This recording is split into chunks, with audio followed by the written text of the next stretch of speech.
Hi friends, welcome to 90s Jana channel. நம்ம இன்னைக்கு sweet corn chicken soup restaurant ஸ்டைலில் எப்படி வைக்கலான்னு பார்க்கலாம். அதுக்கு தேவையான பொருட்கள்: சிக்கன் தேவைக்கேற்ப ஒரு மீடியம் சைஸ் வெங்காயம், ஒரு மீடியம் சைஸ் கேரட், 2 பல் பூண்டு, மிளகு 1 டீஸ்பூன், பட்டர் 1 ஸ்பூன், கார்ன்ஃப்ளவர் மாவு 5 டீஸ்பூன், ஒரு கார்னில் பாதி அளவு, முட்டை 1, சிறிதளவு வெங்காயத்தாள், தேவையான அளவு உப்பு. இந்த சூப் பண்ணுறதுக்கு ஃபஸ்ட்டு கோழிச்சாறு எடுத்துக்கணும். அது எப்படி பண்ணலான்னு இப்போ பார்க்கலாம். எலும்புகளோடு உள்ள சிக்கன் எடுத்துக்கோங்க. நான் இன்றைக்கி போன்லெஸ் சிக்கன் தான் வச்சுருக்கேன். செஞ்சு காட்டுறதுக்காக அதையே எடுத்திருக்கேன். எலும்புகளோடு போட்டால் தான் அந்த டேஸ்ட் இன்னும் நல்லாயிருக்கும். ஸோ நீங்கள் எலும்புகளோடு இருக்கிற மாதிரி சிக்கன் பீஸ் சேர்த்துக்கோங்க. அதில் இப்போது மீடியம் சைஸ் கேரட் ஒன்று சேர்த்துக்கலாம். ஒரு மீடியம் சைஸ் பெரிய வெங்காயம் சேர்த்துக்கலாம். நான் 2 பெரிய சைஸ் பூண்டு எடுத்திருக்கேன். 1 டீஸ்பூன் மிளகு எடுத்துக்கலாம். 2ஐயும் உரலில் போட்டு இடித்து எடுத்துகிட்டு வந்துடலாம். பூண்டு மிளகு தட்டி எடுத்துகிட்டு வந்தாச்சு. இப்போது அதையும் சேர்த்துக்கலாம். ஸ்வீட் கார்ன் சிக்கன் சூப் பண்ணுறதுக்கு இதையெல்லாம் வேக வச்சு கிடைக்கிற அந்த சாறு தான் ரொம்ப முக்கியம். இதில் ஒரு 3 டம்ளர் தண்ணி சேர்த்துட்டு தேவையான அளவு ஒரு 1/4 ஸ்பூன் அளவு உப்பு சேர்த்துட்டு குக்கரில் 3 விசில் வச்சு வேக வச்சு எடுத்துகிட்டு வந்துடலாம். இப்போது ஒரு கார்னில் பாதி அளவு கார்ன் எடுத்து அதை நல்லா உதிர்த்து தனித்தனியாக எடுத்துக்கலாம். இந்த மாதிரி கத்தி வச்சு ஒரு ரோ எடுத்துகிட்டு அப்புறம் கை வச்சு அந்த மாதிரி எப்படி தள்ளனோன்னா எல்லாம் ஈஸியாக வந்துடும். அந்த மாதிரி ஃபுல்லாக எடுத்துக்கலாம். உதிர்த்து வச்ச ஸ்வீட் கார்னை குக்கரில் சேர்த்துட்டு 1 டம்ளர் தண்ணி ஊற்றி 1/4 ஸ்பூன் உப்பு சேர்த்து 2 விசில் வேக வச்சு எடுத்துகிட்டு வந்துடலாம். இப்போது ஸ்ப்ரிங் ஆனியன்னு கடையில் கிடைக்கும், அதையும் யூஸ் பண்ணலாம். இது நான் வீட்டிலையே சின்ன வெங்காயம் நட்டு வச்சுருக்கேன். அது முளைச்சி வந்திருக்கு.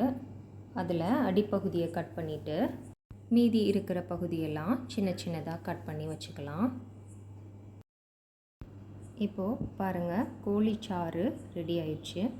இப்போது இதில் உள்ள சிக்கன் எல்லாம் தனியாக எடுத்து வச்சுட்டு இந்த சிக்கன் சாறை மட்டும் ஒரு வடிகட்டி எடுத்து வச்சுக்கலாம். இப்போது 5 டீஸ்பூன் கார்ன்ஃப்ளவர் மாவு எடுத்து ஒரு 1/4 டம்ளர் தண்ணி ஊற்றி நல்லா கட்டி இல்லாமல் மிக்ஸ் பண்ணி எடுத்து வச்சுக்கலாம். கார்ன் தண்ணியை ஃபில்டர் பண்ணிவிட்டு எடுத்து வச்சுக்கலாம். சிக்கனை சின்ன சின்ன துண்டுகளாக்கி வச்சுக்கலாம். ஒரு முட்டை எடுத்து வச்சுருக்கோம் இல்லையா, அதை ஒரு பவுலில் உடச்சி அதை நல்லா ஒரு ஸ்பூன்கிட்ட மிக்ஸ் பண்ணி வச்சுக்கலாம். இப்போது சிக்கன் சூப் பண்ண ஆரம்பிச்சிடலாம்.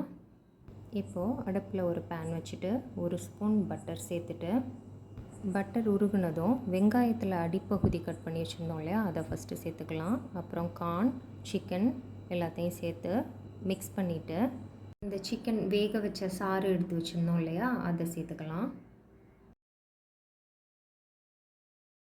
இப்போது ஒரு மூடி போட்டு மூடி அது கொதித்து வர தண்டியும் ஒரு 2 மினிட்ஸ் வெயிட் பண்ணிக்கலாம். இப்போது கரைச்சி வச்சுருந்த கார்ன்ஃப்ளவர் மாவை சேர்த்துக்கலாம். சேர்த்துட்டு நல்லா மிக்ஸ் பண்ணிகிட்டே இருக்கணும். கார்ன்ஃப்ளவர் சேர்த்த கொஞ்சம் நேரத்துலேயே சூப் நல்லா திக்காகி வரும். இப்போது வெங்காயத்தாள் கட் பண்ணி வச்சுருக்கதை சேர்த்துட்டு முட்டை மிக்ஸ் பண்ணி வச்சுருக்கத மொத்தமாக சேர்த்துடக்கூடாது, கொஞ்சம் கொஞ்சமாக எடுத்து சேர்க்கணும். அப்போ தான் ரெஸ்டாரண்ட்டில் கிடைக்கிற மாதிரி பார்க்குறதுக்கும் சரி டேஸ்ட்லேயும் சரி நல்லா கிடைக்கும். மொத்தமாக முட்டையை சேர்த்துட்டோன்னா ஒரே இடத்துல முட்டை அப்படி திக்காக நிற்கும், அது நல்லா இருக்காது. அப்புறம் தேவையான அளவு மிளகுத்தூள் சேர்த்துக்கலாம். ரொம்பவே டேஸ்டான ஸ்வீட் கார்ன் சிக்கன் சூப் தயாராகிடுச்சு. நான் ரெடி பண்ணியிருக்கிற இந்த சிக்கன் சூப் 5 பேர் தாராளமாக குடிக்கலாம். கண்டிப்பாக எல்லோரும் ட்ரை பண்ணி பாருங்கள்.